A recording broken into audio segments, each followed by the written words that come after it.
Did you know the most depressing philosopher in history accidentally discovered the secret to true happiness?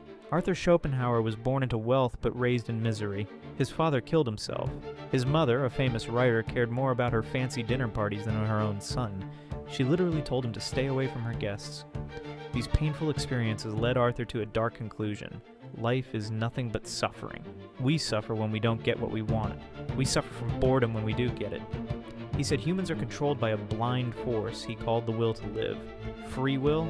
Just an illusion. But here's the twist. While studying this endless cycle of pain, Arthur stumbled upon two escape routes. First, losing yourself in art and beauty. Second, showing compassion by recognizing that everyone else suffers too.